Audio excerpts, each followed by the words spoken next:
நமஸ்தே. நான் உங்க வித்யார்ஜி. இப்ப நம்ம வந்து ராஷ்டிர பாஷால ஆகஸ்ட் 2026 வரக்கூடிய மாடல் கொஸ்டின் பேப்பர்ஸ பார்த்துட்டுருக்கோம். அதுல வந்து நம்ம இப்போ 3வது எஸ்ஸே सारांश பார்த்துட்டுருக்கோம். स्वामी विवेकानंद स्वामी विवेकानंद का जन्म 1863 ईस्वी में हुआ.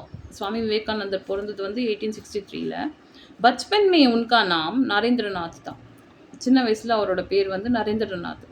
सन्यासी बनने का सारा लक्षण उनमें बचपन में ही था. சன்னியாசி ஆகணுன்ற எல்லா லட்சணமும் சின்ன வயசுலேயே அவருக்கு இருந்துச்சு. रामकृष्ण परमहंस रामकृष्ण परमहंस की वाणी में बिजली की शक्ति थी. रामकृष्ण परमहंस ஒரு ஒளி இருந்துச்சு.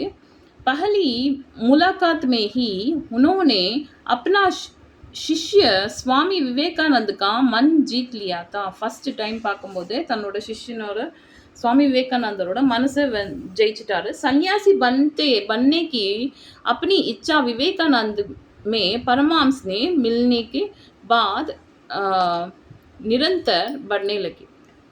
சன்னியாசி ஆகணுன்றது எப்போ வந்து பரமஹம்சரை பார்த்த உடனே அவருக்கு வந்து இன்னும் வந்து मुन्नोकी पोची सन्यासी आगर्द. आध्यात्मिक ज्ञान रामकृष्ण परमहंस के बाद शिष्यों को नेतृत्व करने नरेंद्र को आना पड़ा. शिष्यों रामकृष्ण परमहंसருக்கு அப்புறம் சிஷ்யர்களை வந்து வழிகாட்டியா வந்து நரேந்திரநாத்னா சுவாமி விவேகானந்தர் வந்து கூப்பிட்டாங்க. உன்னோனே தப் சன்னியாசி லியா. அப்போ வந்து அவர் சன்னியாசி எடுத்துட்டாரு.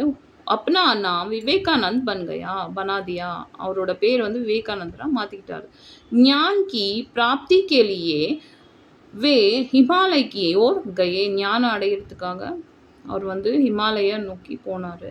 वहाँ तप करने के बाद उनके आत्मानुभव प्राप्त हुआ.